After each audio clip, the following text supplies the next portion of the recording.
नमस्कार साथियों, वंदे मातरम, जय गौ माता की। आप सभी का पुनः फिर स्वागत है। आज बहुत ही महत्वपूर्ण विषय के बारे में आज हम आपसे चर्चा करने जा रहे हैं। जो जैविक खेती की शुरुआत करने वाले हैं या ये कह सकते हैं कि जो नए तरीके से खेती करना चाहते हैं, खेती में आना चाहते हैं, तो उनको एक प्लानिंग के साथ में कैसे अपने फार्म की डिजाइनिंग करना चाहिए, कैसे अपने खेत की प्लानिंग करना चाहिए, किस तरीके से जो है ना कौन सी चीज़ कहाँ होनी चाहिए, इस चीज़ का प्लानिंग करना चाहिए।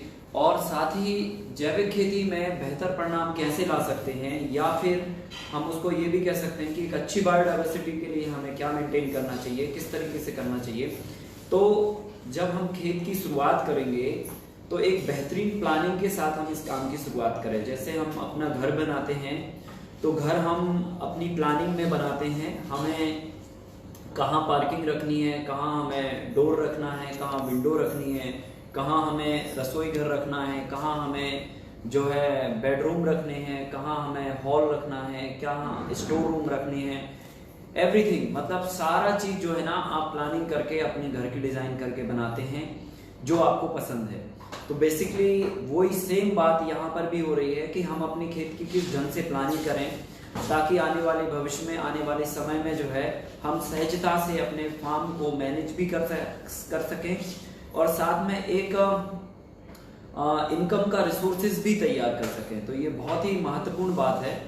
और इस बात को, इस चर्चा को लेने से पहले हम लोगों ने जो कल डिस्कशन किया था उस विषय पर थोड़ा सा प्रकाश डाल लेते हैं और फिर उसके बाद जो है हम इस विषय पे आपसे चर्चा करेंगे। तो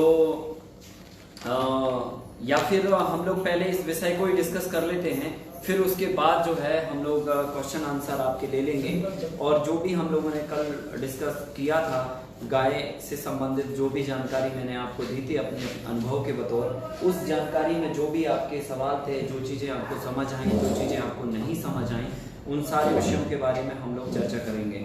तो साथियों, शुरू करते हैं कि हम अपने कृषि फार्म को कैसे एक आदर्श खेत बनाएं। इस बात की आपको आसानी से जानकारी होगी कि आज का जो क्लाइमेट है वो दिन प्रतिदिन बदलाव का स्वरूप बदलता जा रहा है। दिन प्रतिदिन हमारा क्लाइमेट बदल रहा है और इस बदलते क्लाइमेट के कारण ढेर सारी जो है अव्यवस्थाएं जनरेट हो रही हैं। तो जब क्लाइमेट बदलता है तो उसका असर केवल इंसान पे नहीं पड़ता है, समूची मानव जाति पर पड़ता है और इसके कारण तमाम तरह की अव्यवस्थाएं हमारे बीच में होती हैं। तो जलवायु परिवर्तन एक बहुत बड़ा विषय है और इसका सीधा प्रभाव खेती पर ज्यादा पड़ता है। जलवायु परिवर्तित होती है तो हम अपने उपाय एन के प्रकार से कर ही लेते हैं, लेकिन पौधों को प्रोटेक्ट करने के लिए, जीव जंतुओं को प्रोटेक्ट करने के लिए हमारे कोई प्रयास नहीं होते हैं। और जैविक खेती का जो मूल आधार है, हमने पहले दिन ही समझा था इस विषय को कि जैविक खेती का जो मूल आधार है वो है हमारे जीव। बिना जीवों के माध्यम से ये प्रक्रिया नहीं होने वाली, सारा कार्य जीवों के माध्यम से होता है। तो इन जीवों के लिए हम क्या कर सकते हैं, इन वर्कर्स के लिए हम क्या कर सकते हैं, वो हमारी प्लानिंग में होना चाहिए। तो जब हम ये कहते हैं कि हमें जैविक खेती में अच्छे परिणाम चाहिए है, तो इस बात को आपको सुनिश्चित करना होगा कि आपके खेत में काम कर रहे अलग अलग विभागों के बैक्टीरिया पूरी तरह से स्वस्थ होना चाहिए, खुश होना चाहिए और ताकतवर होना चाहिए। अगर ये चीजें हैं या हम ऐसा कर पाते हैं तो फिर जैविक खेती में निश्चित ही बहुत अच्छे परिणाम ले सकते हैं।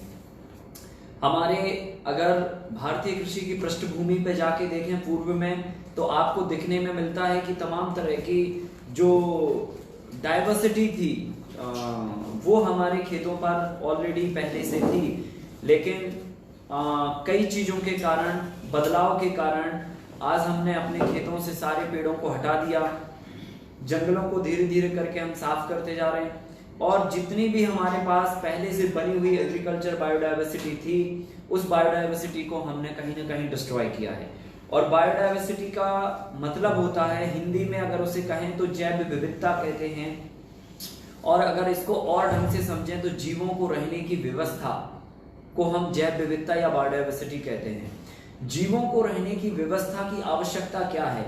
जीवों को रहने की व्यवस्था की आवश्यकता इसलिए है क्योंकि अगर ये जीव नहीं रहेंगे तो निश्चित ही है, मतलब जो है ना, बाकी के सारे काम आपके नहीं होने वाले, नेचर के सारे काम नहीं होने वाले। नेचर के सारे काम कौन करता है? जीव जंतु करते हैं, और ये जीव जंतुओं का बराबर मात्रा में अपने स्थान पर होना बहुत आवश्यक है। पेड़ पौधों के कटने के द्वारा हमारे खेतों पर जो बायोडायवर्सिटी थी वो कहीं ना कहीं डैमेज हुई है बहुत बुरी तरह से, ठीक है। और पेड़ों पे, जब पेड़ों के माध्यम से हम बायोडायवर्सिटी की बात करते हैं, इसका मतलब ये है कि पेड़ों पे कुछ जीव जंतु रहते हैं या उनका घर होता है, ठीक है। जैसे आपने देखा होगा एग्रीकल्चर में, आपने भौरों का उल्लेख पढ़ा होगा, तितलियों का उल्लेख पढ़ा होगा, मधुमक्खियों का उल्लेख पढ़ा होगा। ये सारे कहाँ रहते हैं? आपके घर में तो रहते नहीं है। इनका घर क्या है? इनका घर है पेड़ पौधे।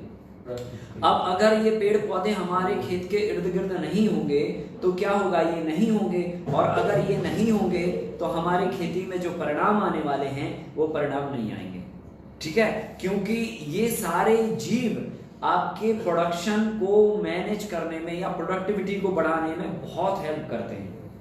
आपको अंदाजा नहीं होगा, मधुमक्खी अगर आपके खेत में है तो आपकी सामान्य तौर पे जो उत्पादन हो रहा है, अगर मधुमक्खी है आपके खेत में तो 15 से 20% का उत्पादन मधुमक्खी आपके खेत से बढ़ा देती है। इतना अफेक्टेड होते हैं ये जीव। मतलब ये ना केवल मतलब पॉलिनेशन के लिए सहायक होते हैं, बल्कि एक पूरा जो पौधों के लिए एक एनवायरमेंटल बेस चाहिए होता है उसके लिए भी ये जिम्मेदार होते हैं, ठीक है। तो जीवों का रहना हमारे खेत पर बहुत इंपॉर्टेंट है। और जब हम जीव विज्ञान पढ़ते हैं जैविक खेती का, तो इसमें दो तरह के जीवों का विवरण आता है, एक शत्रु जीव, एक मित्र जीव। शत्रु जीव आपकी फसल को क्षति पहुंचाते हैं, मित्र जीव जो है ना शत्रु जीवों को आहार बनाते हैं, ठीक है, और प्रोडक्टिविटी में मदद करते हैं। तो हमें ये जीवों का अध्ययन करने के साथ साथ हमें इनको रहने की व्यवस्था खेत पे तैयार करनी होगी। तो एक तो जो आज टॉपिक हम आपसे चर्चा में डिस्कस करने वाले हैं उसका एक पक्ष ये है कि हम अपने खेत पर जीवों को रहने की व्यवस्था खेती करने के साथ में कैसे तैयार करें, ठीक है कि नहीं। दूसरा पक्ष ये है कि हम एक अच्छी बायोडायवर्सिटी बनाने के साथ साथ मतलब अपने खेत की प्लानिंग कैसे करें, क्योंकि खेत की प्लानिंग एक बेहद अहम हिस्सा है हमारी खेती का। अगर हमने प्लानिंग नहीं की अगर अपने खेत की तो कैसे होगा। फॉर एग्जाम्पल, एक एग्जाम्पल से आपको बताता हूं तो समझ में आ जाएगा। आपके घर में जहां पर आप रहते हैं, अगर वहां पर आपको पता ना हो कि कौन सी चीज कहाँ रखी है, ठीक है, मतलब कहीं पे भी तो कुछ भी रखा है, ठीक है, तो क्या होगा, आप जो है ना अनसेट होंगे हमेशा। कोई चीज ढूंढनी है तो हर चीज को ढूंढने में आपको उतना ही वक्त लगाना पड़ेगा जितना आप प्रतिदिन लगाएंगे, ठीक है। तो पता चला हमने आज कॉपी पेन से कुछ लिखा और जाके हमने फिर किचन में रख दिया। अब हमें दोबारा से कॉपी पेन ढूंढना है तो कहाँ ढूंढोगे आप? सब जगह ढूंढोगे और लास्ट में देखोगे कि किचन में रखा है। तो क्या होता है कि अगर हम प्लानिंग कर देते हैं कि ये चीज हमारी यहाँ पे रहेगी, ठीक है, और ये वाली चीज यहाँ पे रहेगी, तो निश्चित ही आपको ढूंढने में और काम करने में बहुत आसान होगा। जब भी आपको कॉपी पेन ढूंढनी, आपको पता है वो उस स्थान पे रखिए, आप जाएंगे, उठाएंगे और अपना काम कर ले जाएंगे। तो स्ट्रेस फ्री और एक प्लानिंग के साथ में आपकी व्यवस्थाएं जो है वो बनी रहती हैं और संचालित भी होती हैं। तो व्यवस्था जब बनती है तभी संचालित होती है, व्यवस्था ही नहीं है तो संचालित कैसे होगी।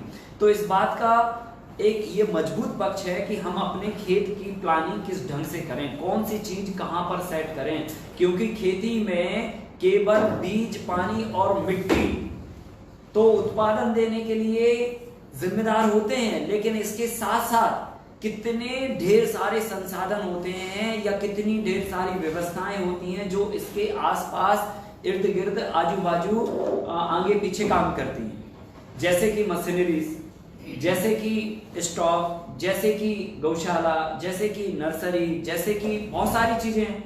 मतलब ये सारी चीजें खेती का पार्ट है, हिस्सा है, ठीक है। अगर आपको गैंती फावड़ा चाहिए तो वो आपके खेत पे होना चाहिए, अभी किधर होना चाहिए वो, ये एक प्लानिंग का विषय है, ठीक है। तो जब हम बहुत बड़ा इस काम को एक आइडियली बिजनेस मॉडल के रूप में करने की बात करते हैं या एक आदर्श किसान बनने की बात करते हैं तो हमारे खेत की प्रॉपर प्लानिंग होना चाहिए, या फिर हम ये भी कह सकते हैं कि हमें प्लानिंग से काम करना चाहिए। तो जो आज हम टॉपिक आपसे डिस्कस करने जा रहे हैं, इसके 3 पक्ष हैं। नंबर 1, पहला तो हम अपने खेत पर जीवों को रहने की व्यवस्था कैसे तैयार करें ताकि हमारी जैविक खेती में बेहतर परिणाम आए, ठीक है। दूसरा पक्ष है कि हम अपने खेत पर कैसे जो है ढंग से प्लानिंग करें ताकि हर तरह के काम हम ऑपरेशंस में आसानी से ला सकें मैनेजमेंट के साथ में, ठीक है। तीसरा पक्ष है कि हम अपने खेत पर एक बेहतर पेंशन प्लान कैसे तैयार कर सकें, ठीक है। तीसरा पक्ष है इस डिस्कशन का कि हम अपने खेत पर कैसे पेंशन प्लान तैयार कर सकें। पेंशन प्लान का मतलब क्या होता है कि आपके काम ना करने के बाद भी आपको कुछ ना कुछ इनकम होना चाहिए, ठीक है। अब आपने मान के चलो गेहूं, धान, चना, मल्टीलेयर और जो भी है सारी फसलें आपने की, इन सारी फसलों की एक एज है, एक उम्र है, ठीक है, कि ये फसल 4 महीने चलेगी, ये 6 महीने चलेगी, ये साल भर चलेगी, ये इतने समय चलेगी। तो उतना समय होने के बाद आप वो खेत साफ कर देते हैं, और खेत साफ करने के बाद आपका क्या होता है, खाली होता है। फिर आप जब दोबारा कार्य करेंगे तब जाके दोबारा आपको रिटर्न बनेगा। ऐसा तो नहीं है कि एक बार टमाटर लगा दिए तो जिंदगी भर टमाटर चलते रहेंगे, है कि नहीं है। तो ये हो गया आपका रनिंग इनकम का बेस, ठीक है। और पेंशन प्लान का बेस क्या होना चाहिए वो अभी हम आपसे डिस्कस करने वाले हैं। तो इसका जो तीसरा पक्ष है वो ये है कि हम अपने खेत पर कैसे बेहतरीन एक इनकम का साधन पेंशन प्लान के तहत कर पाए, ठीक है कि नहीं, कि जब हम खेत पे काम ना भी करें तब भी हमारे खेत से कुछ ना कुछ रेवेन्यू जनरेट होना चाहिए।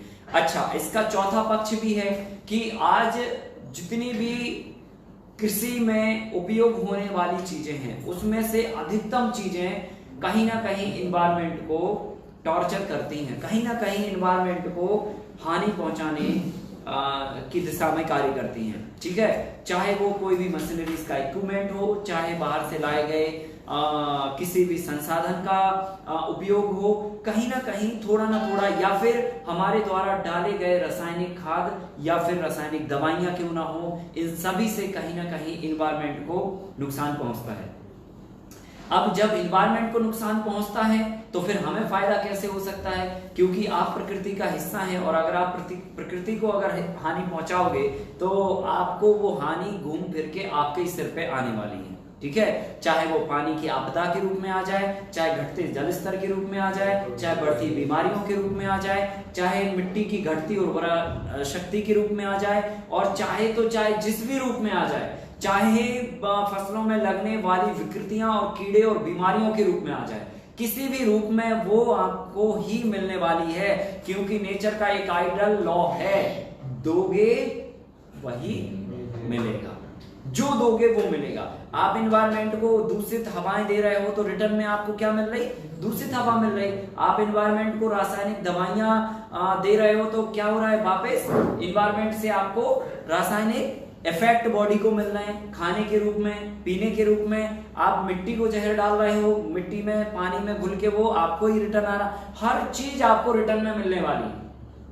जो दोगे वो मिलेगा, ठीक है। तो अभी तक हमने जितना दिया उसके बदले में हमें इतनी बड़ी बड़ी अस्पतालें मिल गई और इतनी बड़ी बड़ी बीमारियां मिल गई कि मतलब इंसान अंदाजा नहीं लगा सकता है कि अगर वो अभी बात कर रहा है तो अगले 4 मिनट में वो जिंदा रहेगा भी कि नहीं रहेगा, ठीक है। इतनी बड़ी बड़ी गिफ्ट हमें रिटर्न में मिल गई, और न जाने अगर हम इसी तरह से और अच्छा वर्किंग करेंगे, इसमें और तरक्की कर लेंगे तो फिर हमें और बड़ी बड़ी गिफ्टें मिल सकती हैं, ठीक है कि नहीं। जो उम्र हमारी 100 साल की थी वो 80 हो गई, फिर 80 से 60 हो गई, हो सकता है फिर 40 हो जाएगी, हो सकता है तो फिर 20 हो जाएगी, है कि नहीं है। तो ये गिफ्ट शायद हमें आने वाले समय में अगर हम इस तरह से काम करते रहे तो प्रकृति लेन देन के व्यवहार के रूप में वो आपको देगी, ठीक है।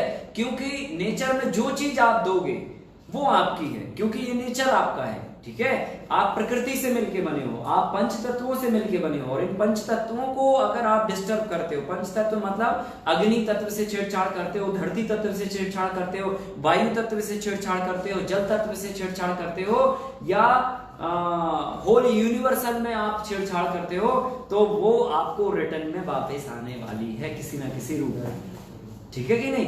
तो कुल मिला के हम इन्वायरमेंट को किसी भी तरह से नुकसान ना पहुंचाएं या फिर हम कोई भी ऐसा काम खेती में ना करें जो रिटर्न में हमारे लिए नुकसान के रूप में वापस मिले। इसका एक चौथा पक्ष ये भी है कि हम खेती करने के साथ साथ में इन्वायरमेंट को, पर्यावरण को क्या मदद कर रहे हैं, क्या कंट्रीब्यूट कर रहे हैं। ठीक है कि नहीं। ऐसा तो नहीं है कि हम उत्पादन तो बढ़ा रहे हैं लेकिन इतना रसायन डाल रहे हैं कि उससे मिट्टी, पानी और जो इन्वायरमेंट है उसमें जहरीली गैसेस घुल रही हैं। ठीक है, तो वो चीज भी आपको बहुत गहराई से गौर करके समझनी पड़ेगी। तो इस पूरी जो चर्चा है या इस पूरी जो प्लानिंग की जो निचोड़ है वो 4 पक्षों पर आधारित है।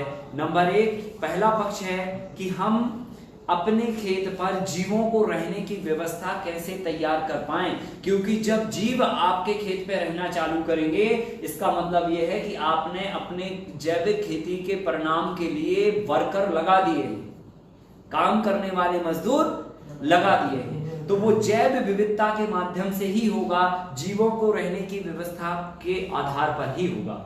ठीक है। दूसरा पक्ष है इसका क्या, कि हम अपने खेत पर जो है इससे कैसे ढंग से एक प्लानिंग के तहत अपने फार्म का सेटअप कर पाए या अपने खेत की बेहतर प्लानिंग कर पाए।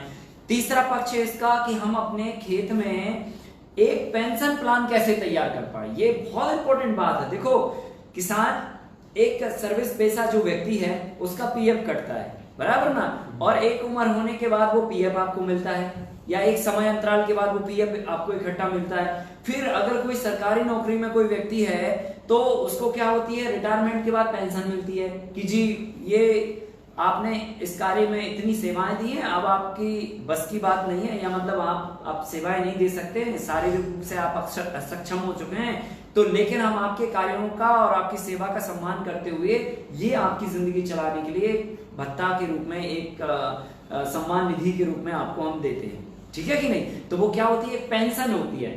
या फिर ऐसा अगर दोनों नहीं होते तो हम क्या करते हैं, हम अपना खुद का पेंशन प्लान तैयार कर लेते हैं कि जी कुछ जमा पूंजी है वो हमने बैंक में डाल दी और फिर जाके जब हम काम नहीं कर पा रहे हैं तो वो एक ब्याज के रूप में हमें थोड़ी करके आजीवन मिलती रहती है। तो वो होती है पेंशन, कि जब हम सक्षम ना हो काम करने में तब हमारी जमा पूंजी हमारे दैनिक कार्यों के लिए मतलब जो है करने के लिए उपयोगी आ जाए। ठीक है। तो वो पेंशन प्लान, तो खेती में भी हमें पेंशन प्लान अपना तैयार करना पड़ेगा कि जब हम खेत में काम ना कर पाए तब हमारे पास अपने फार्म से इकोनॉमिक्स क्या होना चाहिए या किस चीज से हमारी इनकम तैयार होना चाहिए। तो ये तीसरा इसका पक्ष है इस बातचीत का। चौथा पक्ष है कि हम अपने खेत पर कैसे एक व्यवस्था तैयार करें जिससे पर्यावरण को कोई हानि ना हो और पर्यावरण को बल्कि उससे सपोर्ट हो। समझ रहे ना, क्योंकि खेती करने वाला किसान अलग से पर्यावरण की सुरक्षा के लिए कोई अलग से प्रयास नहीं कर सकता। ठीक है कि नहीं, कि भाई जी पर्यावरण बचाने के लिए आज किसान ने किसानी बंद कर दी, अब तो वो चला है पर्यावरण को बचाने के लिए। ऐसा संभव नहीं हो सकता। लेकिन हाँ, हम जो काम कर रहे हैं उस कार्य के साथ में अगर कुछ पक्ष हम ध्यान में रख के चलें कि हम क्या ये काम कर सकते हैं जिससे पर्यावरण भी हमारा सुरक्षित होता जाएगा साथ में। ठीक है। तो पर्यावरण के लिए आपको अलग से वक्त निकालने की जरूरत नहीं है, आप साथ में ही आप पर्यावरण को मदद कर पाएंगे। तो ये जो महत्वपूर्ण बात है, इस महत्वपूर्ण बात में जो है 4 सारांश बिंदु छुपे हुए हैं और इन 4 सारांश बिंदुओं, ये छोटे मोटे नहीं है, ये बहुत बड़ी बात है। पहली, जीवों को रहने की व्यवस्था। दूसरा, हमारे खेत पर जो है एक प्लानिंग के तहत कैसे कार्य हो। तीसरा, हम अपने खेत पर कैसे अपनी इनकम का पेंशन प्लान तैयार कर पाए। और चौथा, कि हम कैसे जो है आने वाले समय में इन्वायरमेंट को एक बहुत अच्छी मदद दे पाए। और 5वां पक्ष भी है इसका, एक एजुकेशनल ढांचा कैसे हम खड़ा कर पाए, क्योंकि आने वाली पीढ़ियों को भी तो आपको आदर्श खड़े करके जाने पड़ेंगे। ठीक है कि नहीं, कुछ तो भी खड़ा करके जाना पड़ेगा। आपने जो जिंदगी भर किया, अध्ययन किया या जो सीखा, अगर उसको हम संकलन रूप में एक रचनात्मक स्वरूप नहीं देंगे तो आने वाली जनरेशन आपके नॉलेज का उपयोग ही नहीं कर पाएगी। बात समझ रहे ना क्या कहना चाह रहा हूं मैं। जैसे आपने सारी जिंदगी जो भी काम किया, तो काम करने के बाद आपके पास क्या आता है? रनिंग में तो आते हैं पैसे, और लास्ट में क्या आता है? अनुभव, एक्सपेरिमेंट। ठीक है, और ये एक्सपेरिमेंट सबसे बड़ी पूंजी होती है। तो कई लोग अपने अनुभव किताबों में लिख देते हैं, तो उनकी किताबें हम लोग फिर पढ़ते हैं, है ना। जैसे महात्मा गांधी, कितना काम किया उन्होंने, आज हम उनकी पुस्तकें पढ़ते हैं और प्रेरणा लेते हैं उनसे। स्वामी विवेकानंद, कितना काम किया उन्होंने, पुस्तकें लिखी गई, तो उनके विचारों को पढ़ के हम प्रेरणा लेते हैं, उनके अनुभवों को प्रेरणा, अपनी जीवन में प्रेरणा मानते हैं। तो ऐसे जो आपने सारी जिंदगी काम किया, उसका अनुभव आने वाली जनरेशन को कैसे मिलेगा? ये बहुत बड़ी बात है। तो हम अपनी जो खेती का काम कर रहे हैं, वो आने वाली जनरेशन को एक एजुकेशनल रूप में, एक ढांचे के रूप में हम छोड़ के दें। जैसे अभी जो हम काम कर रहे हैं वर्तमान में खेती का, ये तो बहुत ही एक बुरे अनुभव के साथ में हम काम कर रहे हैं, या बुरा अनुभव छोड़ के जाने वाला काम कर रहे हैं हम। खेती का पानी घटा दिया, जल स्तर घटा दिया, उसकी उर्वरा शक्ति घटा दी, मिट्टी में केमिकलों की मात्रा बहुत ज्यादा मिला दी, फिर उसके बाद हमने जो है पेड़ काट डाले सारे, अपने खेत के आसपास के चारों तरफ के मैदान खेत कर दिया, मिट्टी खराब कर दी, पानी खत्म कर दिया, और पूरा एनवायरनमेंट दूषित कर दिया। ऐसा अनुभव छोड़ के जाएंगे क्या हम अपने बच्चों को? तो क्या करेंगे? आपके बच्चे आपसे शिक्षा ना लेके आपको हतोत्साहित करेंगे, मतलब आपके प्रति गलत विचार रखेंगे कि देखो हमारे पूर्वजों ने ये गड़बड़ किया, अब हमें इसे ठीक करना है। सही है कि नहीं? तो हम एजुकेशनल रूप में हम अपने खेत में क्या छोड़ के जाएं, ताकि आने वाली जनरेशन को एक मैसेज मिले, एक प्रेरणा मिले, एक काम करने का ट्रैक मिल सके, समझ लो ना, एक आधार मिल सके। अदरवाइज आप अगर इसी तरह से काम करते रहे, आपके बच्चे उसी माहौल में पैदा होंगे, फिर वो आपकी व्यवस्था को आगे बढ़ाएंगे, तो वो और आगे जाके गड़बड़ जाके खाई में गिरेंगे। ठीक है कि नहीं? क्योंकि जो रास्ता खाई में जाता है, तो आप कितना भी प्रयास कर लो, चाहे धीमा चल लो, चाहे तेज चल लो, और चाहे चल लो, जाके आप खाई में गिरेंगे। ठीक है कि नहीं? तो हम जो अभी वर्तमान में काम कर रहे हैं, वो कहीं ना कहीं बहुत विनाशकारी रास्ते पर हम लोग चल रहे हैं, और इस विनाशकारी रास्ते से हमें इसके रास्ते को बदलना है, और एक कंप्लीट एक ऐसे रास्ते पर चलना है जहां पर हम आने वाली जनरेशन को एक अच्छा माहौल, एक अच्छा प्लानिंग, एक अच्छा आइडल फॉर्म छोड़ के जा सके। ठीक है कि नहीं? क्लियर होगी ना? 5 पक्ष है इस बातचीत के। अब हम इसको शुरू करते हैं और आपको समझाने की कोशिश करते हैं कि हम अपने खेत की प्लानिंग, अपने खेत पर बायोडायवर्सिटी, अपने खेत पर पेंशन प्लान, और अपने खेत पर पर्यावरण की सुरक्षा, और अपने खेत पर जो है आने वाले समय में एक आदर्श खेत को कैसे बनाएं, कैसे छोड़ें। देखो, खेती में फार्मूले साहब बहुत सारे हैं, विद्याएं बहुत सारी हैं, ठीक है, अलग अलग टेक्निक्स बहुत सारी हैं, लेकिन सारी टेक्निक्स आपकी प्लानिंग पर ही काम करेंगी। तो जो आज का जो विषय है ना, बहुत ही बेसिक फंडामेंटल विषय है और बहुत ही अहम विषय है, मतलब बहुत ही जरूरी विषय है। आप इसे ध्यान से सुनिए, समझिए और देखिए, और फिर इसको जाके अपने खेतों पर इम्प्लीमेंट भी करना है। हमने देखा है बहुत सारी ऐसी समस्याएं हैं जो हम डेली बेसिस में फार्मिंग में फेस करते हैं, लेकिन इनका समाधान नहीं है। अगर हम ये प्लानिंग कर देते हैं तो इनका बहुत बढ़िया समाधान निकलेगा। तो हम एक बार यहाँ पे कोने में इसके पक्ष लिख देते हैं, ठीक है। नंबर 1, इसका पहला पक्ष क्या है? क्या है पहला पक्ष? बायोडायवर्सिटी, मतलब जैव विविधता। तो हम यहां पर लिखते हैं जैव विविधता, जीवों को रहने की व्यवस्था, जैव विविधता, विविधता। दूसरा पक्ष क्या है इसका? दूसरा पक्ष है हम अपने खेत की प्लानिंग कैसे करें, ठीक है। दूसरा पक्ष है हम अपने खेत की प्लानिंग कैसे करें। तीसरा पक्ष क्या है इसका? अपने खेत पर पेंशन प्लान कैसे तैयार करें। इसको क्या बोल सकते हैं? इसको थोड़ा और अपन मॉडिफाइड कर देते हैं, ठीक है। क्या कर देते हैं? कृषक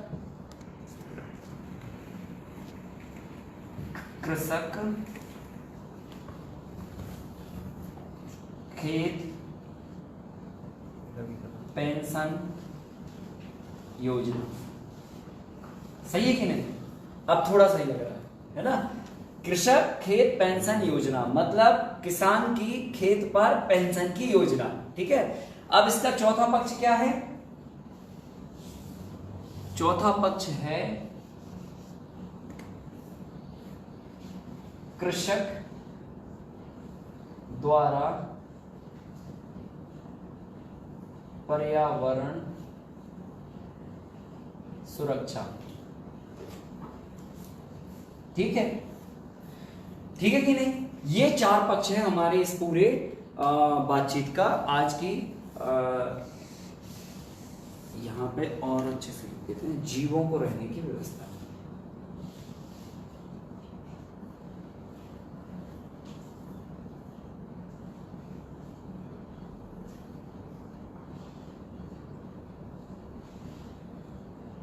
लिखा हुआ समझ में आ रहा है ना? क्योंकि हमने पढ़ाई लिखाई नहीं की है ज्यादा, इसलिए जो है थोड़ा लिखना कम आता है हमको, ठीक है? तो पहला पक्ष है इसका, जीवों को रहने की खेत पे व्यवस्था, अपने खेत पर खेत की प्लानिंग कैसे करें, और कृषक खेत पेंशन योजना, और कृषक द्वारा पर्यावरण सुरक्षा। कितने महत्वपूर्ण बिंदु हैं, ठीक है? पहला बिंदु तो जीवों को रहने की व्यवस्था, इसी से सारा काम होने वाला है। पूरे ब्रह्मांड की व्यवस्था इसी से चल रही है, जीवों को रहने की व्यवस्था। अगर इनकी रहने की व्यवस्था नहीं हुई तो ये काम कैसे करेंगे, और ये काम नहीं करेंगे तो सारे काम ध्वस्त हो जाएंगे, ठीक है? और अगर हमने खेत की प्लानिंग नहीं की तो सारी जिंदगी हम एक अनसिस्टमेटिक वे में अपने खेतों में काम करते रहेंगे, कभी कोई चीज सेट नहीं हो पाएगी। किधर पे भी तो पेड़ लगा है, किधर पे भी तो पानी गिर रहा है, किधर पे भी तो गाय घूम रही है, किधर पे भी इक्विपमेंट रखे हुए हैं, किधर पे भी खाद की बोरी पड़ी हुई है, किधर पे भी कुछ भी पड़ा हुआ है, ठीक है कि नहीं? फिर अगर हमने अपने खेत पर पेंशन योजना अपनी तैयार नहीं की तो एक समय के बाद जब हम खेतों में काम नहीं कर पाएंगे तो इनकम का बेस क्या होगा। और फिर अंत है कि हम सारा जो काम कर रहे हैं इस काम का पर्यावरण को क्या लाभ होगा, ठीक है कि नहीं? और एक पक्ष और था, एक पक्ष और क्या था कि हम कैसे एक आदर्श जो है एक आइडल फार्म को आने वाली जनरेशन को छोड़ के जाए। तो वो लिखते नहीं है पर आप समझ लीजिए, है ना? और भी छोटे छोटे बहुत सारे पक्ष हैं। अब इसको तैयार करने का बेसिक फंडामेंटल क्या है? बेसिक फंडामेंटल ये है कि आपका जो भी खेत है, फॉर एग्जाम्पल 1 एकड़ का खेत है, 2, 5, 10, 50, 100, 200 जो भी एकड़ का खेत है, अब वो चाहे कैसे भी हो, गोला हो, रेक्टेंगल हो, तिकोना हो, कैसे भी आकार में हो, कोई भी शेप में हो, सभी शेप में सबसे पहले नंबर आपको खेत के चारों तरफ एक बॉर्डर लाइन बनानी है। ये मान के चलो आपका खेत है, इसको हम कैसे मान लेते हैं? चौकोर ही मान लेते हैं, क्योंकि ये बोर्ड चौकोर है तो हमें चौकोर बोर्ड पे इसको समझने में आसानी होगी, ठीक है? चौकोर बोर्ड में इसको समझने में आसानी होगी। ये हमने अपनी खेत की बॉर्डर सुनिश्चित कर ली कि ये हमारे खेत की क्या है, मेड़ है, मेड़ बोलते हैं ना, है ना, बंधान जिसे बोलते हैं, ये हमारे खेत की मेड़ाबंदी है। मतलब इसके बाद दूसरे का खेत है, इसके अंदर में हमारे का खेत है। तो हमें क्या करनी है, इस मेड़ बंधान के 2 फीट अंदर, समझ रहे ना, 2 फीट अंदर हमें पेड़ लगानी है। और कौन से पेड़ लगानी है?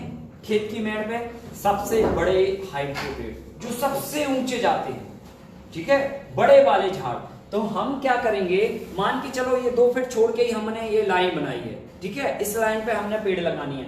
तो हमने यहाँ पेड़ लगाया, फिर इसके बाद 10 फीट पे पेड़ लगाया, फिर 10 फीट पे लगाया, फिर 10 पे लगाया, फिर 10 पे लगाया, यहाँ पे भी 10 पे लगाया, यहाँ पे भी 10 पे लगाया, यहाँ पे भी 10 पे, यहाँ पे 10 पे, ये 10-10 फीट करके हमने खेत के चारों तरफ जो है कौन से पेड़ लगाए?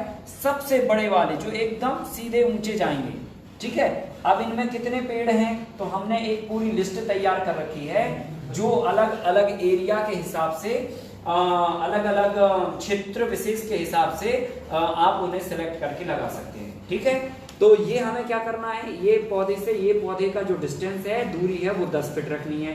ये पौधे से ये पौधे की जो दूरी है वो 10 फीट रखनी है। और इसमें पेड़ कौन से होंगे? सबसे बड़े हाइट के पेड़ होंगे, जिसमें सबसे बेहतर जो रिजल्ट देने वाला पेड़ है, या जो सबसे पॉपुलर पेड़ है, जो पूरे हिंदुस्तान में किसी भी इलाके में, किसी भी क्षेत्र में सहजता के साथ हो सकता है, उसका नाम है बेम्बू, ठीक है? क्या नाम है? बम्बू, ठीक है? या फिर बांस हिंदी में।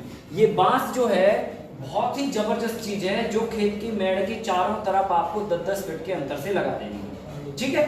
अब देखिए, जब हम ये बांस लगा देंगे खेत के चारों तरफ, तो इसके बाद जो 10-10 फीट के बीच में जो डिस्टेंस है, आप चाहें तो यहाँ पर छोटे छोटे पौधे लगा सकते हैं 2 ठो, मतलब लगभग 4-4 फीट के अंतराल से, या इन दोनों के बीच में प्रॉपर डिस्टेंस मेंटेन करते हुए 2.5 फीट पे ऐसे करके, या 3-3 फीट का डिस्टेंस आएगा, 3-3 फीट के डिस्टेंस पे ये 2 पौधे और लगा सकते हो। ठीक है, मतलब दोनों 10 पौधों के बीच में 2 पौधे 3-3 फीट पे लगा सकते हो। काय के? करौंदे के पौधे लगा सकते हो। यहाँ पर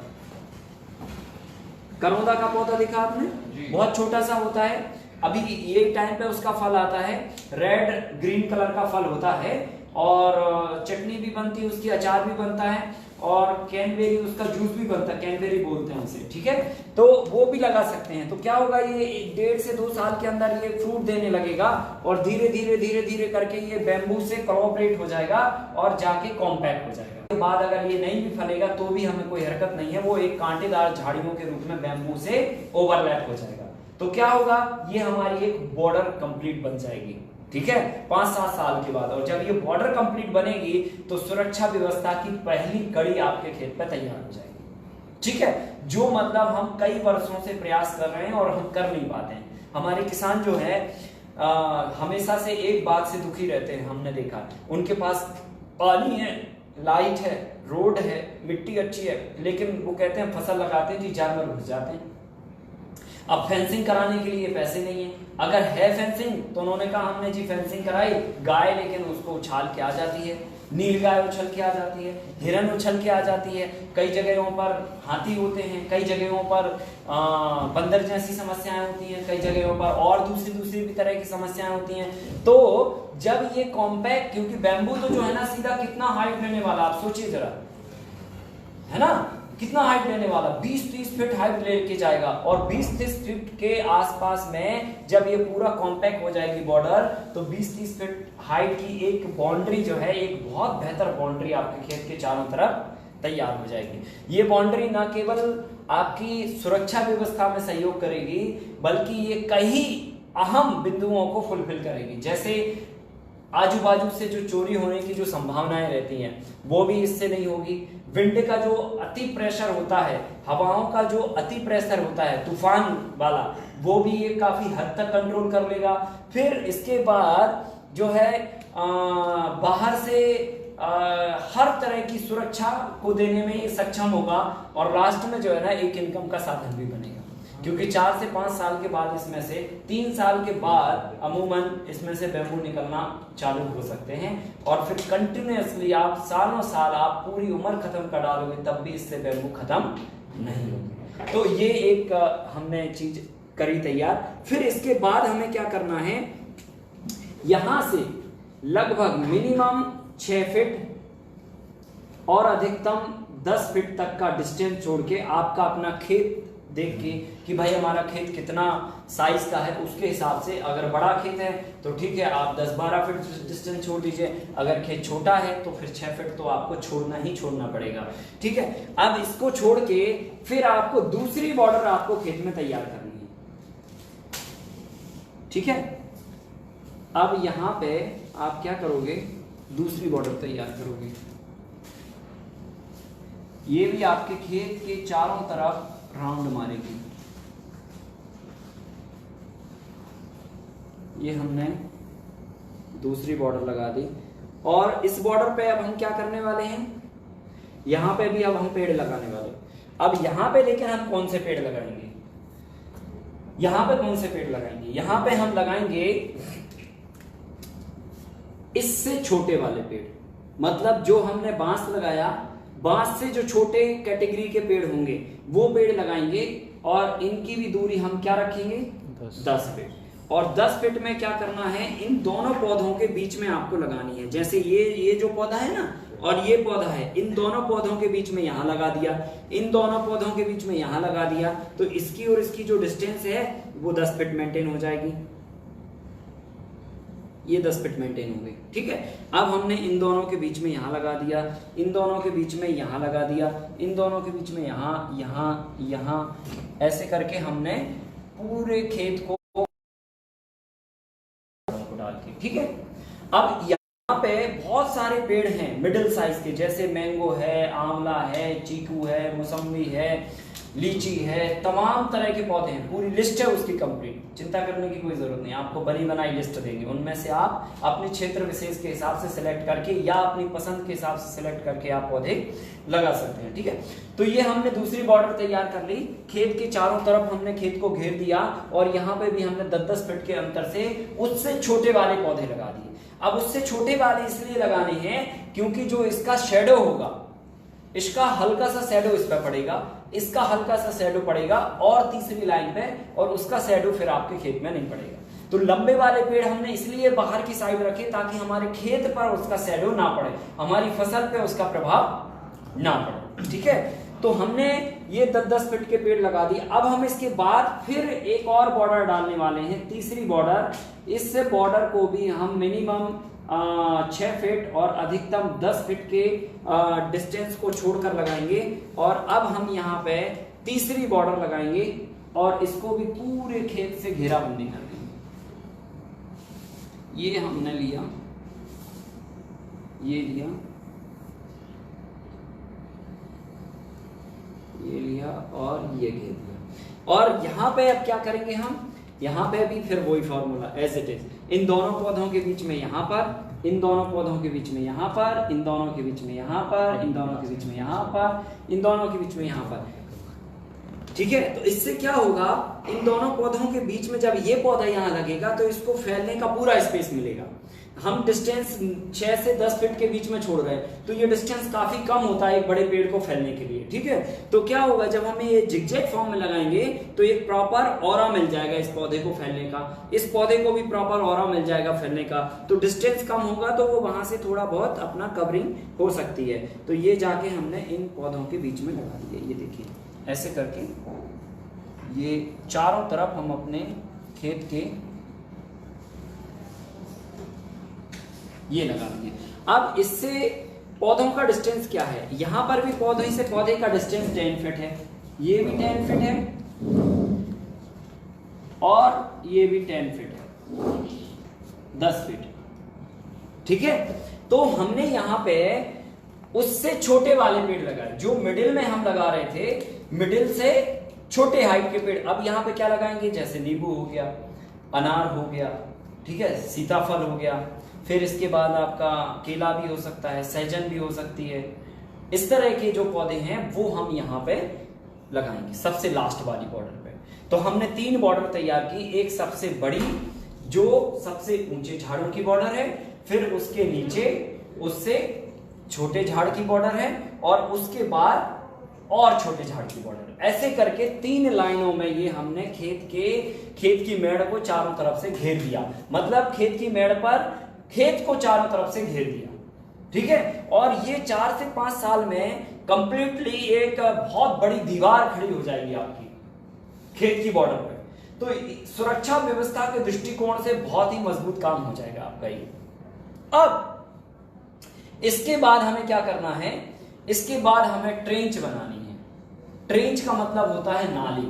खेत के चारों तरफ एक्सेस पानी को ड्रेनेज करने के लिए या पानी को खेत में रोकने के लिए या मिट्टी को खेत में रोकने के लिए हम ट्रेंच बनाते हैं। ठीक है, तो ये ट्रेंच कहां पर होगी, ये ट्रेंच जो है यहां से 2 फीट का खाली डिस्टेंस छोड़ के खेत के चारों तरफ फिर ये कवर करेगी। ये ऐसे हम इसको ट्रेंच बनाएंगे।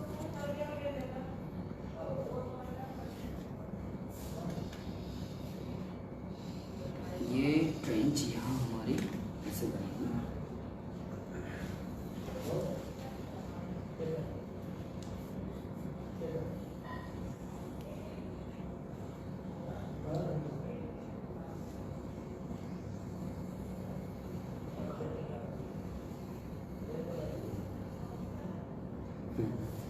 ये देखिए ट्रेंच बन गई अब हमारी। ये होगी हमारी नाली, और ये नाली का काम ये होगा कि खेत में जो भी पानी गिरेगा वो पानी आपका इस नाली में ही होके फिर खेत से बाहर जाएगा। ठीक है, तो ये 2 तरह से काम करती है। एक तो खेत में पानी की रिचार्जिंग व्यवस्था के लेवल पे काम करती है कि आपके खेत का पानी आपके खेत में रिचार्ज होगा, और दूसरा काम करती है कि जो भी आपका पानी खेत में एक्सेस है उसको ड्रेनेज करने का काम करती है। ठीक है, जैसे ये खेत है, अभी आज बारिश गिरी, खेत गीला है, लेकिन अगर ये नाली बनी है तो शाम तक ये खेत काम करने लायक हो जाएगा, सारा पानी प्रेशर से धीरे धीरे करके ड्रेनेज हो जाएगा। तो ये तुरंत आप बरसात के समय में अगर कहीं पर वाटर लॉकिंग होती है और इस तरह की दिक्कत है तो आप ये ट्रेंच बना के इसका फायदा ले सकते हैं, और बरसात में भी अच्छी खासी फसल आप अपना कर सकते हैं। तो ये बहुत ही बड़ी और एक कहना चाहिए चमत्कारिक चीज है। अगर हम खेत के चारों तरफ ये अपनी नाली खींच देते हैं तो पानी मिट्टी ये दोनों चीजें तो रुकेंगी ही रुकेंगी, साथ में बरसात की फसल आप पूरे समय आप लगा पाएंगे। जैसे हमने देखा कई जगह पर धान के खेत होते हैं, किसान जो है ना खेत में अपनी फसल नहीं बो पाते हैं, जैसे सब्जी अब्जी अगर उनको करनी है, क्योंकि पानी रहता है उस खेत में। अगर ये नाली तो थोड़ा सा गहरा और कर दें तो सारा पानी इस नाली में ड्रेनेज होगा, और खेत पे आप मेड़ों को ऊंचा करके बेड बना लीजिए तो जाके आप खेत में अंदर अपनी फसल बरसात के समय में भी ले पाएंगे। अब जब हमने ये ट्रेंच बना दी तो ये कितनी डेप्थ होगी इसकी, 2 फीट इसकी डेप्थ होगी और 2 फीट इसकी विड्थ होगी, मतलब मोटाई भी होगी इसकी, चौड़ाई 2 फीट और गहराई 2 फीट। ये 2 बाई 2 की हम ये ट्रेंच बनाएंगे यहाँ पर। ये इसकी जो डिस्टेंस है 2 फीट है और जो डेप्थ है वो भी 2 फीट है। ठीक है, 2 बाई 2 की हमने ये ट्रेंच बना दी। अब हम क्या करने वाले हैं, इसके बाद अब क्या करने वाले हैं, इसके बाद अब हम यहाँ पर खेती करेंगे। ठीक है ना, किस पैटर्न पे करेंगे, मोनोक्रॉपिंग पैटर्न पे करोगे, या तो आप इंटरक्रॉपिंग पैटर्न पे करोगे, या तो आप मल्टी क्रॉपिंग पैटर्न पे काम करोगे, या तो मिक्स क्रॉपिंग पैटर्न पे काम करोगे, और या तो फिर मल्टी लेयर पैटर्न पे काम करोगे। ये 5 ही पैटर्न हैं आपके अभी तक पूरे वर्ल्ड में, जिनमें आप इनमें से किसी भी एक पैटर्न पे खेती करोगे। सही है कि नहीं। अब खेत है साहब आपका 5 एकड़ का, ये पूरा सब ताम झाम बिठा दिया तो कितना बचा, 4 एकड़ बचा। तो अब जब 4 एकड़ खेत बचा तो अब हमें इसमें खेती भी करनी है, मान के चलो मल्टी लेयर भी करनी है, ओपन फार्मिंग भी करनी है, गौशाला भी बनानी है, ठीक है, खाद भी रखनी है, मशीन भी रखनी है, नर्सरी भी करनी है, खाद भी बनानी है, ठीक है कि नहीं, दवाइयां भी बनानी है। तो ये सब कहां करोगे, कैसे करोगे, इसी खेत में करोगे ना, नहीं, आप इस खेत को भी पहले आप डाइवर्ट कर लोगे, प्लान कर लोगे कि ये वाली चीज इस ब्लॉक में जाएगी। तो क्या करना है, अब अगले से अब आपको 4 एकड़ के 1-1 एकड़ के 4 ब्लॉक बना देने। ठीक है, ब्लॉक बना देंगे। जैसे हम घर बनाते हैं तो क्या करते हैं, 1000 स्क्वायर फीट का घर होता है तो क्या करते हैं, खाली बीम डाल के चारों तरफ से दीवार खड़ा करके क्या छत बना लेते हैं, हॉल तो नहीं बनाते ना। क्या करते हैं, घर में कमरे बनाते हैं, एक डाइनिंग रूम बनाते हैं, एक बेडरूम बनाते हैं, किचन बनाते हैं, फिर क्या करते हैं वो क्या बोलते हैं, वॉशरूम बनाते हैं, स्टॉक रूम बनाते हैं। ऐसे बनाते हैं कि नहीं बनाते हैं। तो ये क्या होती है, प्लानिंग होती है। अब हमें पता होता है वॉशरूम जाना है जी तो उधर बनिए वॉशरूम, उधर ही जाएंगे। अभी इधर पे कोई प्लानिंग नहीं है तो किधर पे भी सारे काम कभी भी होते रहेंगे। आज हम यहाँ पे नर्सरी बना रहे हैं, हमें लगा नहीं यार इधर नहीं इधर बनाओ, फिर इधर नहीं इधर बनाओ, ऐसे करके हम सारी जिंदगी उठा पटक करते रहते हैं, प्लानिंग नहीं होती है। अब हमें क्या करना है, इसलिए ब्लॉक बना के प्रॉपर प्लानिंग कर देनी है। कैसे, हमें क्या करना है, ये लिया हमने उठा के ट्रेंच के बाद से हमने अपने खेत का ब्लॉक बना लिया, ऐसे ब्लॉक बना लिया, ये उठा के हमने ब्लॉक बना दिया।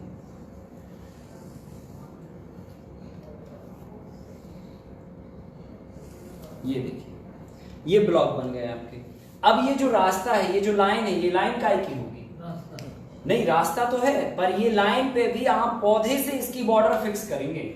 मतलब यहां पर जो मिडिल लाइन के पौधे हैं, है ना, जो मध्यम हाइट के पौधे थे, उन हाइट के पौधों को यहां पर लगा के 10-10 फीट के अंतर से, और ये डिस्टेंस 6 से 10 फीट के बीच में रख के जो है ये हम वे बना देंगे, मतलब पाथ बना देंगे।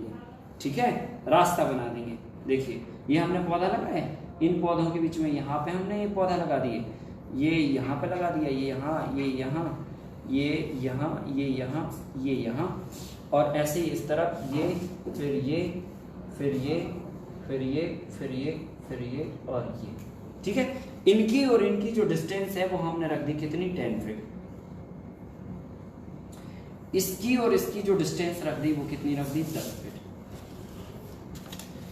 यहां पे भी कितनी, 10 फीट, और यहां पे भी कितनी, 10 फीट। हर लाइन में आपको 10-10 फीट की डिस्टेंस रखनी है पौधे से पौधे की। और यहाँ पर कौन सी टाइप के पौधे लगाएंगे आप, मिडिल साइज के पौधे, मतलब जैसे चीकू हुआ, लीची हुआ, मैंगो हुआ, अनार हुआ, आंवला हुआ, है ना, मौसम्बी हुआ, संतरा हुआ, इस तरह के पौधे हम जो है ना यहाँ पे प्लानिंग करके अपना लगाएंगे। अब इसमें जो बीच में डिस्टेंस छोड़ना है वो आपको 6 से 10 फीट के आसपास का डिस्टेंस छोड़ना है, और ये आपको रास्ता बनानी है, आपका पाथ है, इस पे आप चलोगे। अगर किसी भी खेत में आपको किसी भी खेत से जाना है तो वो आप इस रास्ते से जाओगे, ठीक है कि नहीं। और आप चाहो तो एक इनको आप नाम दे सकते हो। नाम क्या दे दो, नंबर 1 एक ब्लॉक, ये दूसरा ब्लॉक, ये तीसरा ब्लॉक, ये चौथा ब्लॉक, 4 ब्लॉक बन गए आपके। अब आपको लग रहा है कि जी हमें कोई काम करनी है, तो उन्होंने कहा एक काम करो, कौन सा ब्लॉक खाली है, 3 नंबर का ब्लॉक खाली, ये काम 3 नंबर के ब्लॉक में डालो। ये प्लानिंग हो, सिस्टमैटिक वे में आ गए, ठीक है, एक स्ट्रेटेजी के साथ में हम काम करने के ट्रैक पे आ गए। अब देखो यहां पर अभी क्या करने हैं, बहुत सारे काम है कि नहीं है, बहुत सारे काम है। जैसे घर में बहुत सारा सामान होता है, तो हमने 4 कमरे बनाए, तो हमने फिक्स कर दिया जी ये वाला सामान उस कमरे में जाएगा, ये वाला सामान इस कमरे में, ये वाला इस कमरे में, और ये वाला इस कमरे में। तो ऐसे बहुत सारे खेती में काम है, और खेती के सारे काम अलग अलग ब्लॉक में हम लोग डाल देंगे। जैसे उदाहरण के तौर पर एक खेत में तो हम करेंगे अपनी ओपन फार्मिंग, ठीक है, मल्टी क्रॉपिंग करेंगे, ठीक है, मिक्स क्रॉप करेंगे और इंटर क्रॉप करेंगे, ठीक है कि नहीं। तो अब मान के चलो इन 4 में से कोई भी मॉडल लगानी है आपको। जैसे गेहूं बोनी है, तो उन्होंने कहा नहीं हम तो गेहूं की वैरायटी बोएंगे इस बार, काला गेहूं बोना हमको, या शुगर फ्री गेहूं बोना है, तो हमने एक ही खेत में पूरा गेहूं बो दिया। तो आप किस मॉडल में आ गए, ओपन क्रॉपिंग मॉडल। अब आपको लगा नहीं हमें तो इसमें मल्टी क्रॉपिंग करनी है, बहुत सारी फसलें लगानी, तो ठीक है, इसी खेत में आप अपने बेड बना लिए, और एक बेड पर आपने एक फसल लगा दी, दूसरे बेड पर दूसरी फसल लगा दी, तीसरे बेड पर तीसरी लगा दी, चौथे बेड पर चौथी लगा दी, मल्टी क्रॉपिंग करनी है। इसी खेत में आपको एक बीज के साथ में दूसरे बीज मिक्स करके बोनी है, तो मिक्स क्रॉपिंग हो गई। एक ही खेत में 2 तरह की फसलें लगानी है, इंटर क्रॉपिंग हो गई। मतलब आप क्रॉपिंग पैटर्न के ये चारों मॉडल इस ब्लॉक में करने के लिए फिक्स कर दीजिए। समझ गए ना। फसलें कोई भी हो, फसलें कोई भी हो, आप जैसे आपको धान लगानी है तो अब आप कहाँ में लगाओगे, पहले ब्लॉक में, ठीक है। अगर आपको गन्ना लगानी है तो कौन से ब्लॉक में लगाओगे, पहले ब्लॉक में। तो कुल मिला के ये ब्लॉक फिक्स हो गया आपका फसलों के लिए, वो भी किन किन पैटर्न पे, inter cropping, mix cropping, multi cropping और ओपन क्रॉपिंग पैटर्न पे फिक्स हो गया। आज नहीं, भविष्य में 25 साल बाद भी अगर आपके बच्चे भी अगर ये कहेंगे कि नहीं हमें मल्टी क्रॉपिंग पे काम करना है, तो आपका ब्लॉक फिक्स है जी, इस ब्लॉक में आप मल्टी क्रॉपिंग का काम कर सकते हैं, फसलें चाहे जो भी हो, ठीक है कि नहीं, वेराइटीज जो भी हो। अब दूसरा जो ब्लॉक है, दूसरा ब्लॉक आप फिक्स कर दो किसके लिए, मल्टी लेयर के लिए। और ये इसलिए करना है कि मल्टी लेयर आज नहीं तो कल आपको करना ही पड़ेगी, ठीक है। जैसे मल्टी स्टोरी बिल्डिंग बनाने में आज छोटे छोटे शहर भी एंगेज हो गए, क्योंकि पहले बड़े शहरों के पास जमीन नहीं थी, तो बड़े शहर वालों ने 1, 2, 3 मंजिला बनाई, ठीक है।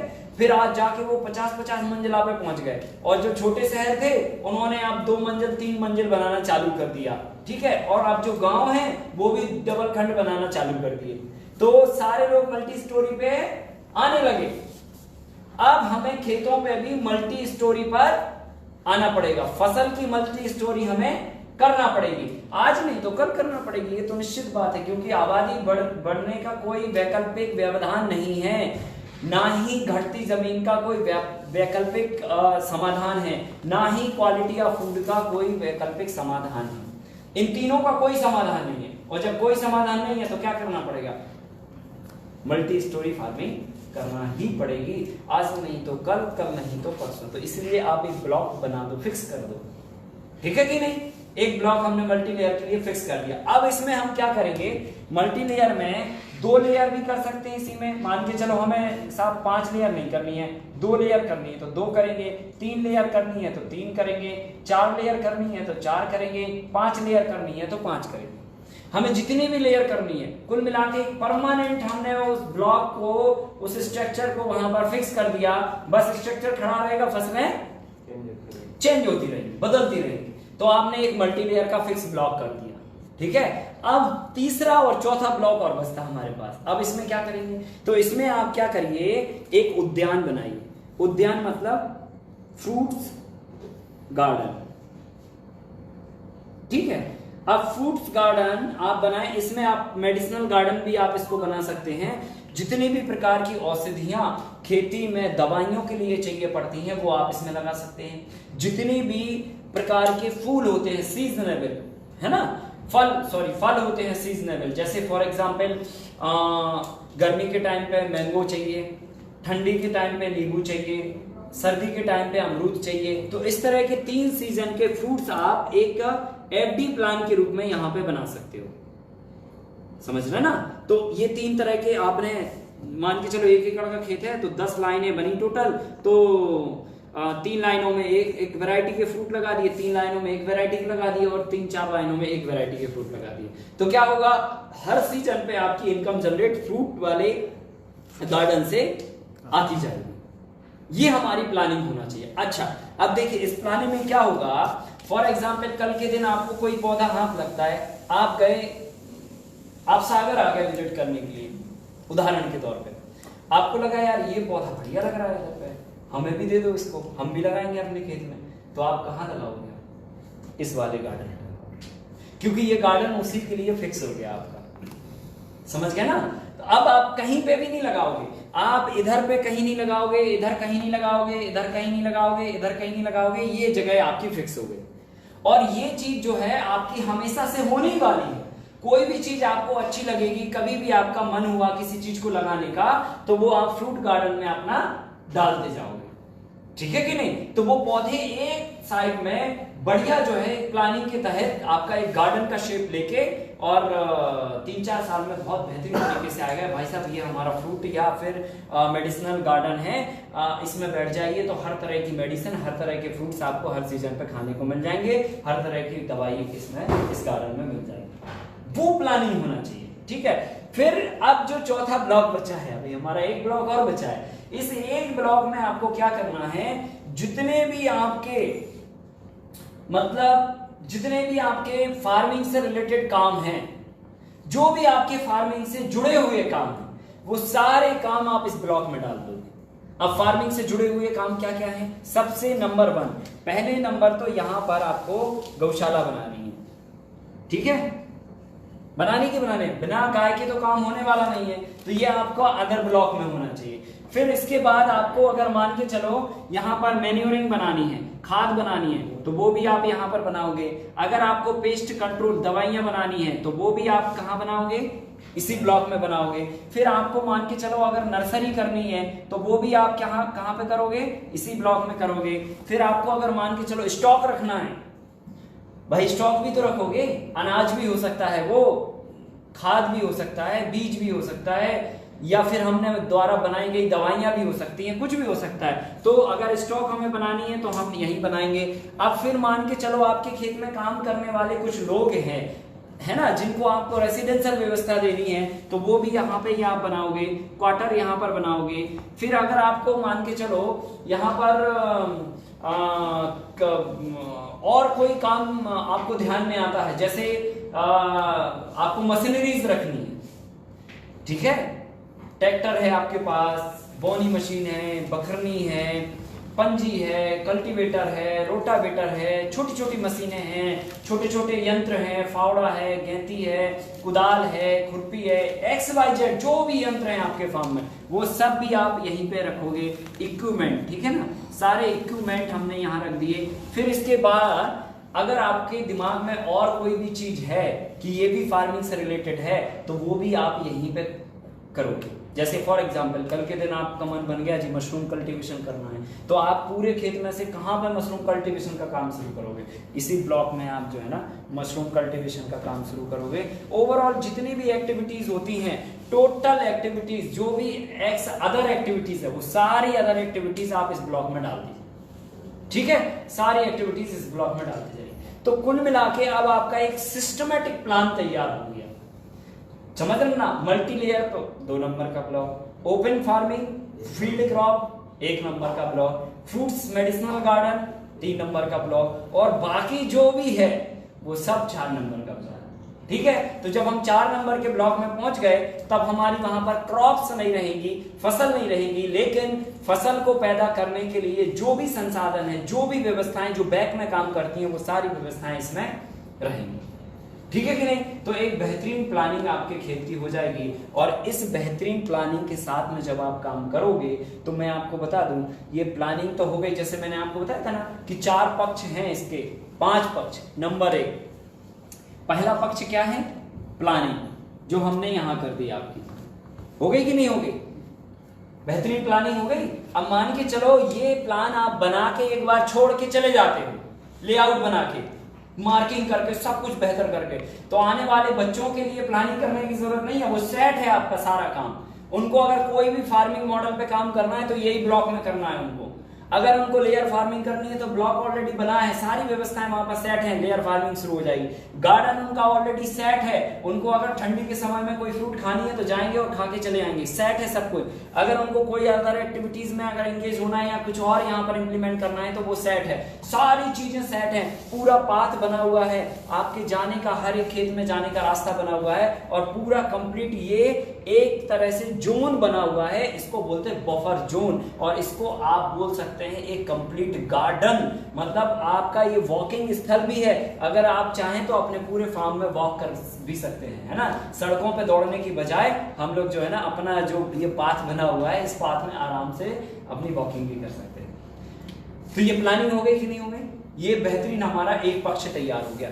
दूसरा पक्ष हमारा क्या है? जीवों को रहने की व्यवस्था। पहला पक्ष जो था जीवों को रहने की व्यवस्था इसलिए तैयार हो गई क्योंकि यहाँ पर हमने अलग अलग साइज के, अलग अलग वैरायटीज के इतने सारे पेड़ लगा दिए खेत के चारों तरफ कि अब इसमें भौरे से लेकर, तितली से लेकर, मच्छर मधुमक्खी से लेकर, और तमाम तरह के जो जीव हैं, तमाम तरह की जो बर्ड्स हैं, सारी चिड़िया, वो सब आपके खेत पे रहने लग जाएंगे।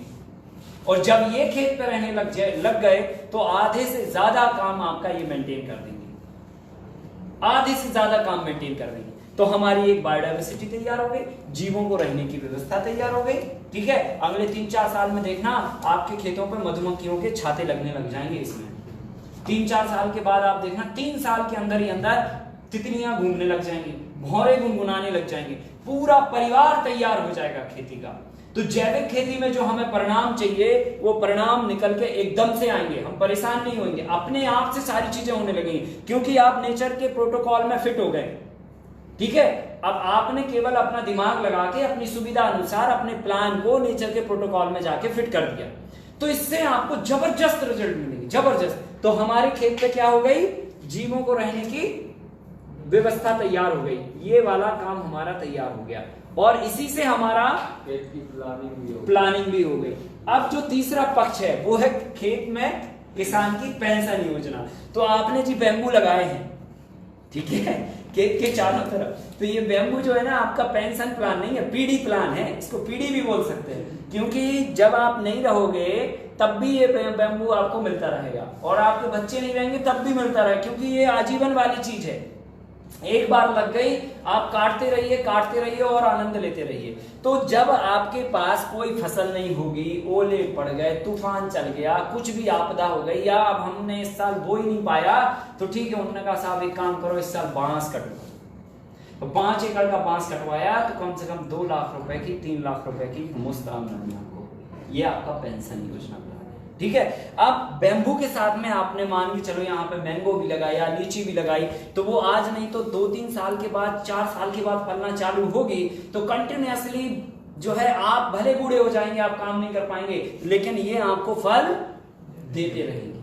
ठीक है, नीचे वाले जो ये इससे छोटे वाले झाड़ हैं ये भी फ्रूटिंग देते रहेंगे। कुल मिला के ये पूरे 5-6 एकड़ की बॉर्डर आपको न केवल सुरक्षा प्रदान करेगी बल्कि एक अच्छी खासी 3 साल के बाद इनकम जनरेट करके आपको देगी। मिनिमम से मिनिमम एक बॉर्डर आपको लाख रुपए देने की पावर रखती है।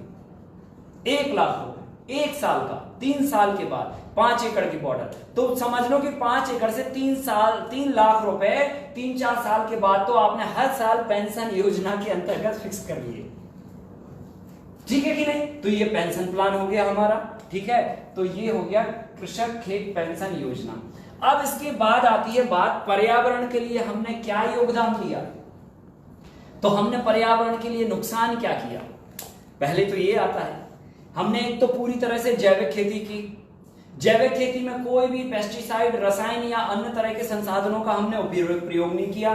ठीक है, और दूसरा हमने किसी भी तरह से सिंथेटिक या आर्टिफिशियल तरीके से चीजों का इस्तेमाल नहीं किया, क्योंकि अगर हम लेयर फार्मिंग कर रहे हैं, हम सस्टेनेबिलिटी की बात कर रहे हैं, यहां पर हमारे पास अपने बैम्बू है, हमारे पास अपने सारे संसाधन है। हम अगर फ्रूट्स की बात कर रहे हैं तो इसमें भी हम जैविक तरीके से कर रहे हैं, इसमें भी जैविक तरीके से कर रहे हैं, और यहां पर भी इको फ्रेंडली हम सारी चीजों को यहां पर डिलीवर करेंगे। तो कुल मिला के एनवायरमेंट को हानि तो हमने बिल्कुल नहीं पहुंचाई, और अगर थोड़ी बहुत जाने अनजाने में 5-10% कहीं हुई भी है तो हमने इतना बड़ा ये बायोडायवर्सिटी तैयार की है, खेत के चारों तरफ, खेत के अंदर इतने पेड़ लगा दिए कि पूरा एक जंगल हमने अपने खेत पे खड़ा कर दिया। तो क्या हो गया, पर्यावरण को एक बेहतरीन मदद आपकी खेती करने के साथ साथ आपको एक इनकम होने के साथ साथ आपने उसमें कंट्रीब्यूट कर दिया। कितना बड़ा काम हो गया। आपको एनवायरमेंट के लिए कोई प्रयास नहीं करना, कोई मेहनत करने की जरूरत नहीं है। ये प्लान आप उतार दीजिए, एनवायरमेंट को भी आप साथ में मदद दे रहे हैं।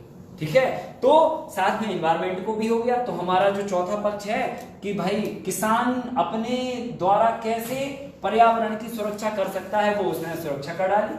ठीक है कि नहीं? अब उसका जो 5वां एक और पक्ष हो सकता है कि एजुकेशन, हम क्या छोड़ के जा रहे हैं। ठीक है, लिख ही देते हैं इसको तो ज्यादा अच्छा रहेगा। ठीक है, हम क्या छोड़ के जा रहे हैं, हम क्या छोड़ के जा रहे हैं। देखो ये बहुत बड़ी बात है, कंक्रीट का केवल घर छोड़ के जाओगे या फिर कुछ रचनात्मक चीज छोड़ के जाओगे। कंक्रीट का घर छोड़ के जाओगे तो क्या होगा, टेक्नोलॉजी बदल जाएगी। बच्चे कहेंगे जी यार ये पुराने प्रवृत्ति का बना है, लाओ जरा जेसीबी ला के तोड़वा के वो नई तरीके से बना देंगे। तो क्या छोड़ के गए आप, कुछ भी तो नहीं। ठीक है, आप रचनात्मक चीज छोड़ के जाइए। रचनात्मक, आप समझ रहे हैं, रचनात्मक का मतलब होता है सृजनात्मक। सृजनात्मक का मतलब होता है कि सृजन होता रहे उससे, समझ रहे ना। जैसे मान के चलो जब आप गए, ठीक है, तो आपके बच्चों को अगर भूख लग गई और कहीं वो आपके खेत पे पहुंच गए तो उनको आम का पेड़ से आम मिले। ये होता है सृजनात्मक, रचनात्मक वर्क जो हम छोड़ के जाने वाले। फिर वो बरसात में जाएंगे तो उनको वहां पे अमरूद मिल जाएगी, अगर वो और किसी सीजन में जाते हैं तो और किसी तरह के फ्रूट्स मिल जाएंगे। और यहां पे जाने के बाद जो सबसे जरूरी चीज होगी आने वाले समय के लिए वो है आनंद, शांति और सुकून। ऐसा जो आप मतलब अगर एक घर के बराबर भी पैसे छोड़ के जाओगे तो भी नहीं मिलेगी, लेकिन यहां जाने के बाद, इस पाम पे खड़े होने के बाद जो आनंद आपको मिलेगा, जो खुशी मिलेगी, जो तनाव आपका दूर होगा, वो सबसे बड़ी एसेट्स होगी आने वाली जनरेशन की। तो वो आप इससे छोड़ के जा रहे हैं। और एजुकेशन की लेवल पे और इसके लेवल पे अगर कहें तो एजुकेशन तो हम दे ही जा रहे हैं, शिक्षा तो हम दे ही जा रहे हैं कि आने वाले वर्षों में हमें इस पैटर्न पर, इन विधियों से खेती के काम को बढ़ाना पड़ेगा। ठीक है, आने वाली जनरेशन को हम एक मैसेज देके जा रहे हैं, बच्चों को एक मैसेज देके जा रहे हैं कि इस तरह के मॉडल पे आपको काम करना चाहिए और इस तरह का स्ट्रेटेजी बनाकर, प्लानिंग कर कर काम करना चाहिए, ताकि जो है खेत हमारा इंडस्ट्री का रूप ले ले।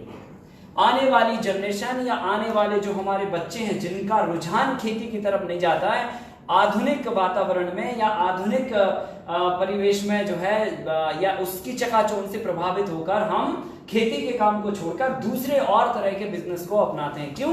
क्योंकि उसमें ग्लैमर दिखता है, खेती में ग्लैमर नहीं दिखता, इसमें हमें हमेशा घाटा दिखता है।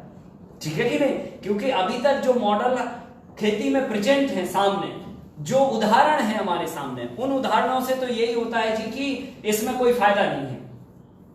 सही है कि नहीं? लेकिन जब हम इस तरह का उदाहरण छोड़ के जाएंगे, एक प्रॉफिटेबिलिटी के साथ में, एक पेंशन के साथ में, हर तरह से छोड़ के जाएंगे, तो फिर क्या होगा, एक उदाहरण पेश हो जाएगा। और जब उदाहरण पेश हो जाएगा तो आने वाले समय में लोग जो है स्कूल में ये नहीं कहेंगे कि हमें आगे चल के डॉक्टर बनना है, ये नहीं कहेंगे कि हमें इंजीनियर बनना है, ये नहीं कहेंगे हमें जी पायलट बनना है या हमें व्यवसायी बनना है। वो हाथ उठा के खड़े होके कहेंगे हमें किसान बनना है। और जिस दिन हम लोग ये कर पाए उस दिन हमने समझ लो कि देश में बहुत बड़ा काम कर दिया, बहुत बड़ा काम। और मैं बता रहा हूं जिस दिन ये मॉडल खड़ा होगा एक सिस्टमेटिक वे में, और जो भी खेती में काम करना चाहता है अगर उसने इसको एक बार ढंग से समझ लिया तो दावा है हमारा, वो यही कहेगा कि साहब ये ऐसे ही हमें करवा दो, ऐसे ही हमारा बंधा है। सही है कि नहीं है? और जिस दिन एक कोई नए व्यक्ति ने या कोई शहर से आए हुए व्यक्ति ने ये कह दिया कि यार ये तो बहुत बढ़िया आपने बना दिया, ऐसे ही हमको बनानी है, तो समझ लेना कि आपने परिवर्तन कर दिया है। जिस दिन ये थॉट्स आने लगे खेती के प्रति तो समझ लो आपने बहुत बड़ा परिवर्तन कर दिया। तो ये मैंने आपको एक बहुत ही सिस्टमेटिक वे में खेत की प्लानिंग करके आपको बताया है कि कैसे हम अपने खेत पर जो है प्लानिंग करके एक इनकम का बेस तैयार कर सकते हैं, जीवों को रहने की व्यवस्था तैयार कर सकते हैं, अपने खेत की ढंग से प्लानिंग कैसे कर सकते हैं, खेत पर ही पेंशन योजना कैसे तैयार कर सकते हैं, और पर्यावरण की सुरक्षा व्यवस्था हेतु हम क्या कार्य कर सकते हैं।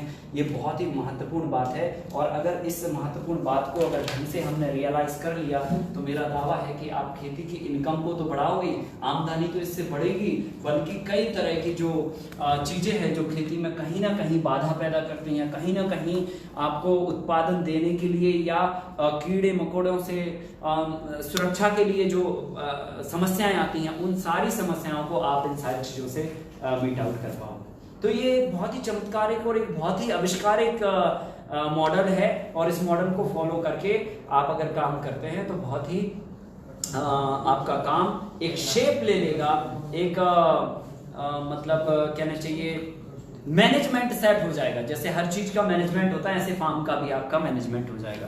तो ये बहुत बढ़िया चीज है जो मैंने आपको एक डायग्राम के माध्यम से समझाने की कोशिश करी है। और अभी पानी का क्या स्टेटस है देखिए, अगर पानी बारिश खुली हुई है तो हम लोग कंटिन्यू अपना फील्ड का जो ऑपरेशंस हैं वो करें, और अगर बारिश अभी भी कंटिन्यू है तो फिर हम लोग अभी और दूसरे विषय पे अभी चर्चा कर लेते हैं। ठीक है, तो ये आपको कैसा लगा मैं आपसे जानना चाहता हूं। क्या आपको एक आइडियोलॉजी मिली या क्या लगा आपको ये जान के? अरे वाह, बढ़िया। तो मेरा आपसे आग्रह है कि ये काम तो जो है या जो भी हमारी प्लानिंग स्ट्रेटेजी है या फिर हमारी थ्योरी पार्ट है या जो भी हमें और विषयों के बारे में डिस्कस करना है वो हम लोग फिर अभी आगे कर लेंगे। अभी बारिश करेंगे तो हम सीधे चलते हैं और प्रैक्टिकल की तरफ, और जो हमें प्रैक्टिकल में अपने चीज़ें अभी इम्प्लीमेंट करनी थी, जहां हमारी चीज़ें छूट गई थी, हम वहीं से उसको प्रैक्टिकल करना चालू करते हैं। ठीक है, ये डायग्राम इस बोर्ड पे बना रहेगा, और इस डायग्राम के माध्यम से भी अब हम आपको ये बताएंगे कि अपने खेत पे पानी को कैसे रिचार्ज कर सकते हैं, क्योंकि पानी एक बहुत ही बड़ा मुद्दा है और पानी के लिए कोई दूसरा कोई व्यक्ति आके व्यवस्था नहीं करेगा। पानी की व्यवस्था हम और आपको मिलके सबको करना पड़ेगी, क्योंकि ये हमारी जरूरत की चीज है। ठीक है कि नहीं? तो वो कैसे इसी मॉडल में, इसी स्ट्रक्चर में कैसे हम पानी रिचार्ज व्यवस्था सेट कर सकते हैं, उस विषय पर हम थ्योरी में बात करेंगे। तो चलते हैं, सबसे पहले नंबर अभी हम प्रैक्टिकल वर्क पे चलते हैं, और जो हमारे काम छूटे थे वहां से हम उस काम को शुरू करते हैं। ठीक है, बहुत बहुत धन्यवाद।